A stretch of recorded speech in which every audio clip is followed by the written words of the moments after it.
ہڑتال کا اعلان کیا تھا. انہوں نے کہا تھا کہ ہم ایسے بحری جہازوں کو یہاں سے نہیں جانے دیں گے جو اسرائیل کے لیے اسلحہ لے کر جاتے ہیں. ڈاک ورکرز یونین نے ہی آج سے لگ بھگ 14-15 سال پہلے فلسطین سے یکجہتی کے لیے کچھ دنوں کی ہڑتال بھی کی تھی. اسی طرح 90 کی دہائی میں ایک واقعہ ہوا تھا کہ ڈیوس کپ ٹینس میچ کے لیے اسرائیل کے خلاف سویڈن کے ایک سٹار کو کھیلنا تھا، اور اس نے میچ کھیلنے کی بجائے فلسطین سے یکجہتی کے لیے اسرائیل کو واک اوور دے دیا تھا. اس میں بھی شک نہیں کہ پچھلے تقریباً 15-20 سال سے یہاں پر فار رائٹ فورسز کا ابھار ہوا ہے. یہاں پر اسلاموفوبیا پھیلا ہے، جس کی وجہ سے پیلسٹائن سولیڈیرٹی موومنٹ کو کچھ دھچکے بھی لگے ہیں. اس سطح کی حمایت موجود نہیں ہے جو 80 کی دہائی میں یا 90 کی دہائی میں یہاں پر موجود تھی. اس میں ایک کمی بھی آئی ہے. لیکن جو اہم بات سمجھنے کی ہے کہ گریتا تھنبیری جیسے کردار محض اپنے ذاتی کریج کی وجہ سے پیدا نہیں ہوتے. یہ بڑے واقعات ہوتے ہیں، یہ تحریکیں ہوتی ہیں جو گریتا تھنبیری کو یا اس جیسے کرداروں کو جنم دیتے ہیں. سویڈن میں ہی ایک زبردست گرین موومنٹ بھی موجود رہی ہے جس کے نتیجے میں گریتا تھنبیری نے جنم لیا. اس کا ہرگز یہ مقصد نہیں ہے کہ گریتا تھنبیری کے کریج کو کسی بھی طرح سے کم طور پر بیان کیا جائے. ان کا کریج، ان کی بہادری بلا شبہ سلام کے قابل ہے، اس کو لال سلام پیش کرنا چاہیے. یہ کوئی آسان بات نہیں تھی کہ آپ اس فلوٹیلا پر بیٹھ کر دیگر 11 لوگوں کے ساتھ اسرائیل کی سیج کو توڑنے کے لیے اس طرف چل پڑو. ماضی میں ایسے فلوٹیلا کے اوپر اسرائیل کی ریاست حملہ کر چکی ہے اور کچھ لوگوں کی جانیں بھی چلی گئی تھی. اس دفعہ بھی یہ جان ہتھیلی پر رکھ کر اسرائیل کی طرف جانے کی بات تھی، جس پر انہیں زبردست خراج عقیدت پیش کرنے کی ضرورت ہے. دوسری بات جو میں کرنا چاہتا ہوں وہ یہ ہے کہ غزہ ہو، جب امریکہ نے 2003 میں عراق پر حملہ کیا تو عراق کی بات ہو، اس سے قبل افغانستان پر جب امریکہ نے حملہ کیا تو افغانستان کی بات ہو، ہم دیکھتے ہیں کہ مسلم دنیا کے ممالک میں کوئی بڑی عوامی تحریک دیکھنے کو نہیں ملتی. عراق پر جب حملہ ہوا تو انسانی تاریخ کے سب سے بڑے مظاہرے ہوئے. ملینز اینڈ ملینز لندن میں، میڈرڈ میں، امریکی شہروں کے اندر، برازیل کے اندر یا لاطینی امریکہ کے دیگر شہروں کے اندر سڑکوں پر نکلے. یہ انسانی تاریخ کے سب سے بڑے مظاہرے تھے.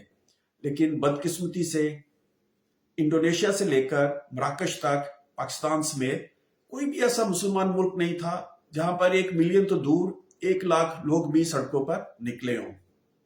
ابھی غزہ کے اوپر جاری اسرائیلی جارحیت، جس نے ایک جینوسائیڈ کی شکل اختیار کر رکھی ہے، اس کے خلاف سب سے زیادہ مظاہرے برطانیہ میں ہوئے. برطانیہ میں چھوٹے بڑے شہروں، قصبوں اور لندن سمیت 3000 سے زائد مظاہرے ہو چکے ہیں. اور لندن میں ہونے والے بعض مظاہرے 500,000 کے قریب تھے. لاکھوں کی تعداد میں 5-6 دفعہ لوگ لندن کی سڑکوں پر نکلے. خود سویڈن میں اس پچھلے ہفتے کو 7 اکتوبر کو سویڈن کی تاریخ کا سب سے بڑا مظاہرہ ہوا، اور یہ مظاہرہ تھا غزہ میں ہونے والے قتل عام کے خلاف. اسی ویکنڈ کے اوپر گزشتہ ہفتے اور اتوار کے روز دنیا بھر کے بڑے شہروں میں ایک زبردست قسم کی تحریک نظر آئی. لاکھوں لوگ سڑکوں پر نکلے اور ہم نے دیکھا کہ کسی بھی مسلمان ملک میں کوئی بڑا مظاہرہ نہیں ہو سکا. اس کی بے شمار وجوہات ہیں جن کو سمجھا جا سکتا ہے، لیکن اس سے جڑی ہوئی یہ بات بھی جو میں اپنے تیسرے نقطے کے طور پر سامنے لانا چاہتا ہوں وہ یہ ہے کہ دنیا میں اسلام اور مغرب کی لڑائی نہیں ہے. یہ تہذیبوں کا تصادم نہیں ہے جو ایک طرف سیموئل ہنٹنگٹن جیسے رائٹ ونگ لوگ مغرب میں پروموٹ کرتے ہیں، دوسری طرف پاکستان سمیت پوری مسلم دنیا کے رائٹ ونگ سیاستدان، رائٹ ونگ میڈیا اور مولوی بالخصوص ہر وقت اس بیانیوں کو پروان چڑھاتے ہوئے نظر آئیں گے. ہم نے بار بار دیکھا ہے کہ جو کہ میں نے ابھی تھوڑی دیر پہلے بھی کہا کہ جب انسانیت کے خلاف کوئی جرم ہوتا ہے تو مغرب کے محنت کش سڑکوں پر نکلتے ہیں. اس سے یہ بات بھی ثابت ہوتی ہے کہ مغرب کوئی مونولیتھ نہیں ہے. مغرب کسی ایک چیز کا نام نہیں ہے۔ مغرب نے اگر سامراج اور کلونیلزم کو جنم دیا ہے تو مغرب نے مارکسزم، سوشلزم اور ہیومن رائٹس کے بیانیے کو بھی جنم دیا ہے۔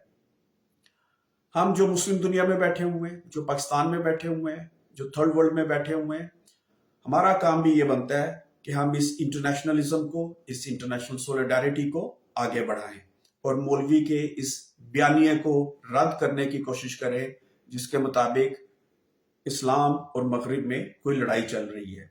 یہ لڑائی اسلام اور مغرب کی نہیں ہے، یہ لڑائی نظریات کی ہے۔ ایک طرف حکمران ہے، ایک طرف شہباز شریف سے لے کر عرب ممالک کے حکمران ہیں، برطانیہ سے لے کر اسرائیل کے حکمران ہیں، اور ذرا اس شرمناک واقعے کو دیکھیے کہ چند دن پہلے جب ٹرمپ عرب ممالک کے دورے پر آیا ہوا تھا تو نہ صرف امریکہ کے ساتھ اربوں ڈالر کے معاہدے کیے گئے، بلکہ قطر نے تو کئی ملین ڈالر کا ایک طیارہ ٹرمپ کو تحفے میں دیا۔ اس ٹرمپ کو یا اس امریکہ کے صدر کو جس کی مرضی کے بغیر غزہ میں قتل عام نہیں ہو سکتا تھا۔ قصہ مختصر یہ کہ ہمیں ہر اس بیانیے کو رد کرنا چاہیے جو دنیا بھر کے حکمران محنت کشوں کے خلاف استعمال کرتے ہیں۔